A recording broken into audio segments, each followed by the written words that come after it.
Good Sunday afternoon, everybody. I am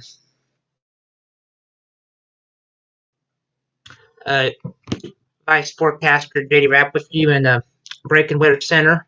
I'm just going to give everybody just a quick update. Today is January 24th, 2021, and I'm taping this at 12:46 p.m.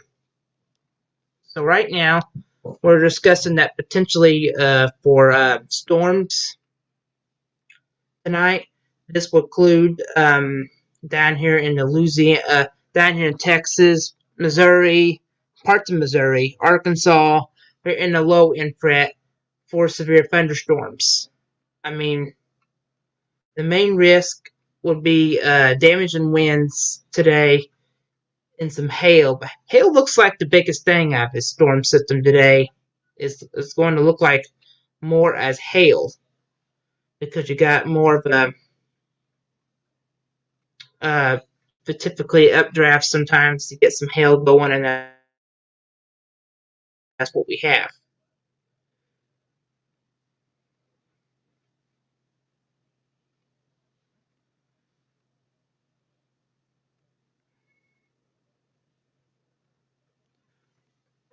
Alright, so let's go right to here and I'll take a look here at some things.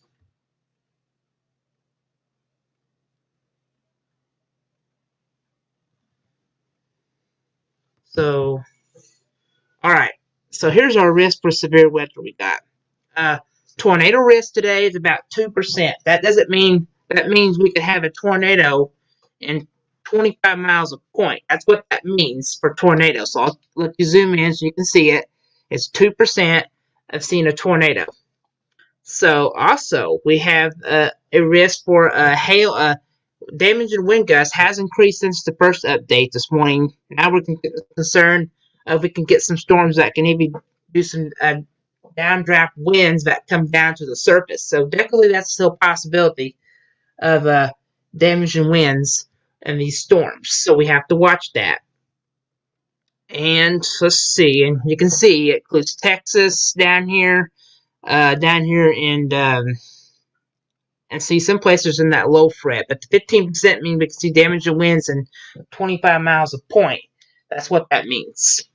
So we'll go through that one more time. And the hail risk is about, the hail risk has been the biggest thing since the other day when I've been doing this is large hail. We're not talking about no baseball or anything like that, but any hail damage, then sometimes you have to be careful. You got to be careful of this. This could be hail the size of quarters, so that means we'll have to watch that. So everything's a little bit of a table. Large hail, damaging winds, is even a spin-up tornado is never ruled out in these events, so we have to keep that in mind. So right now, what I'm going to show you here, we have no mesoscale discussions because it's a little early, and I want to look at some other things. The SPC did highlight another area for tomorrow, so I'm going to do this while I'm on here. This includes some of our areas on here, looks like, so we would want to keep that in mind also too. So this will include see here, it includes part of Paducah's in this, maybe parts of Saline County, maybe Harrisburg's in this. Definitely, I mean, we don't talk a tornado threat at the point. We'll look at the risk here. Including the other ones. A tornado is very low tomorrow, and anywhere these spots. Can I roll it out? No. But the wind threat tomorrow looks like 5%, so that looks low. We'll have to see if anything else changes on these systems. And that second short wave, we'll have to see. And hail threat is in the 5% too, so we would have to keep an eye on it. The greenness will look a little low, but it's, excuse me, not zero, so we'll have to watch. This area includes parts of Indiana, Evansville's in it, Louisville, Kentucky's in this. I'm trying to name some more cities. I'll put some more popular areas like Kentucky's in this, is in this low wind threat for severe weather tomorrow. And I'm trying to see Nashville's part of it. So I would just be aware if you any of these community in this area here. So we need to be aware that we do have a few storms to worry about tomorrow. So while we're on here, I'm going to pop up here for a second and change all this. We already looked at the SPC already, and look at the. I'm going to look at some of my tools that I normally use called Vector Code, and a lot of meteorologists go and use some of the models that we look at. I looked at the NAM, and I picked up some pretty decent storms to look at. First of all, I'm looking at today. Then we'll look at tomorrow's. This is one of our models, the NAM, and that's the American model. And you can see these lines here. These could be some severe. I'm going to look at is a significant tornado parameter. This is if you could get a tornado going, and this tells you you can get an EF5, EF2, or stronger. That's just what it means. So we definitely want to keep that in mind also when you're looking at this. So what I'm going to do is move this around here for a second. This is how all meteorologists do. All right, here we go today. Free, 6 p.m., 9 p.m., and yeah, you're starting to get that yellow. Yep, here we go. 2.4. So what I'm going to explain on here, if anybody new here, anything over a 1, but yeah, once you get over a 2, 2.6, that is still significant, folks, where you could get a tornado over the belt. And looking at the sounding, and yeah, that still shows you a tornado right there. You know, potential hazard is tornado. And there is supercells are pretty decent, 7.4, so that's still some strong stuff to watch. So yeah, so look what happens after 10, 12 p.m., a.m. We're starting to get some stuff. Just look what happens as we get to the overnight and Monday morning. Look at here. Goodness gracious. Are you kidding me? So yeah, there is definitely potentially in my mind. I'm telling you, there is potentially some supercells tomorrow that can form with this. And especially when you get into these Mephistius area, that would be almost a 4.1. So that is some significant tornado parameters. And just look what we have in it later on. Wow. Goodness, look at here. 7.1. So yeah, folks, this is just telling me we have a few storms tomorrow that could have some updrafts with it. And now it's even given a PDS tornado signature. So that means we could get a few tornadoes that could get pretty strong. This is not a high risk or anything like that, but this tells you some pretty strong updrafts. Just what one solution shows. So we gotta have to watch these tornadoes tomorrow. Thank you, Mom.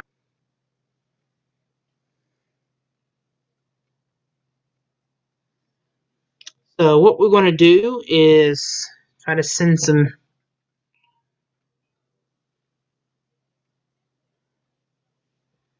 send Isaac this.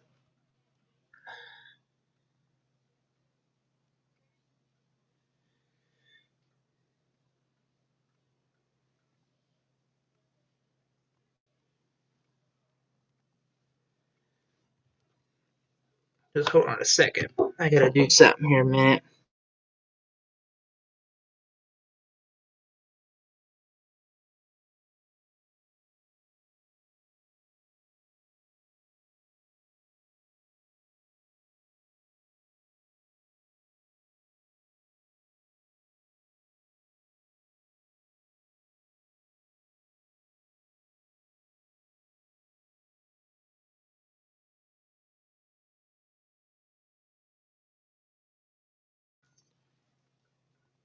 Alright, I'm back. So yeah, definitely want to be paying attention during this PDS. That is a particularly situation what we're going to have to watch. So here we are. Go back off that. Alright, let me lost the screen here. Let me go back and fix that. Hold on a second. Sorry about that, everybody.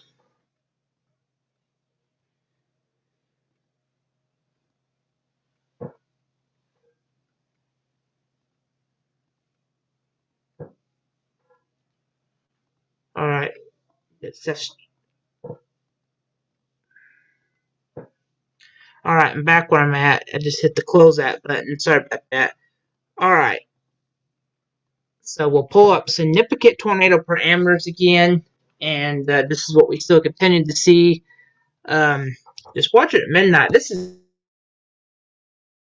very strong, significant tornado parameters. And this looks like what happens after midnight. Then we start to get these red colors. And yeah, look at this. Goodness gracious. Now we're almost 4.3. So the tornado ingredients are kind of going up a little bit on this situation. So yeah, definitely we need to be paying attention to these areas because there is some wind shear to support this tomorrow for tornadoes to work with and all that. So you need to be keeping an eye on that and stuff like that. So over here, continue to watch this and see. Look at Monday morning. We're starting to see more tornado ingredients on the NAM, and you continue to see that.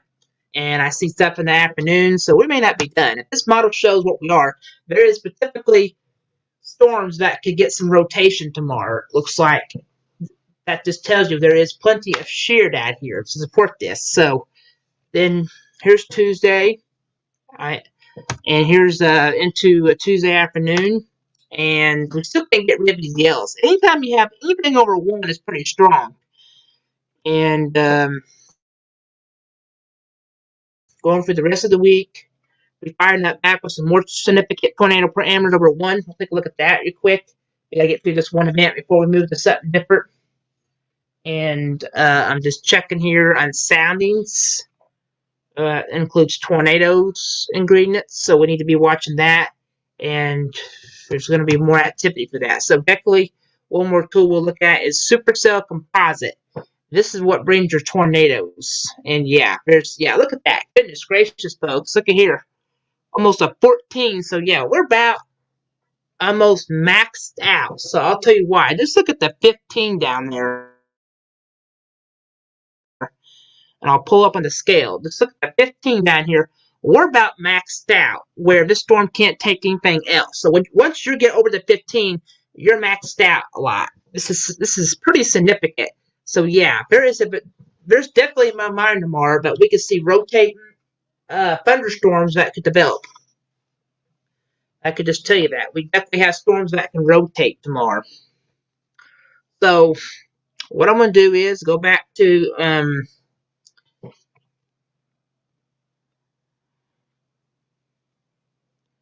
12, 11.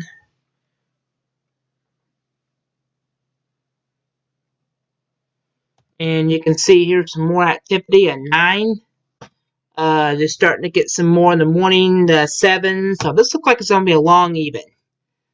And just once Kentucky, I just give them a 2. So we're definitely going to have to watch that.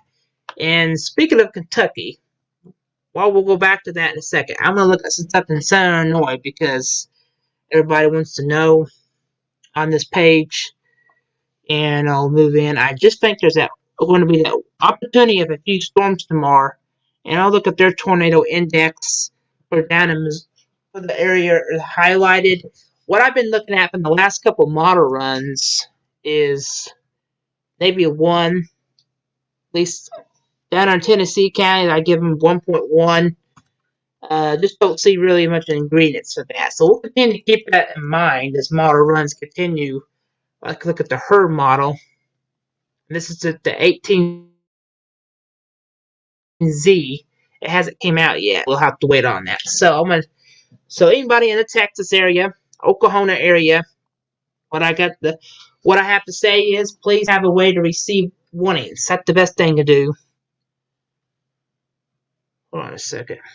Best thing to do if you're in the area, have a way to receive warnings, know where to go. I mean, in these events. So I would have a way to receive warnings. I'm just sure you have a flashlight if you live down there, a weather radio. Mobile homes may not be safe in these type of events. If even the models are right, I would just be safe than sorry if you have some gusty winds. So I mean, we all know what the winds have been doing lately. They can knock down stuff, so I would be aware of that.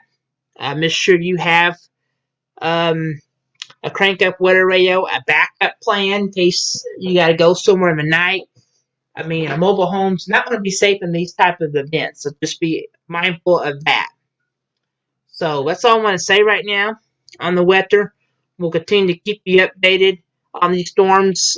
Just be aware, and we'll continue to keep you updated. I'm Vice Forecaster, USA Forecaster JD Rapp with you in the Severe Weather Network Center through the nighttime hours, and we'll pop on if we need to. And always, if you have any questions, always send it to our page, and we'll keep you updated.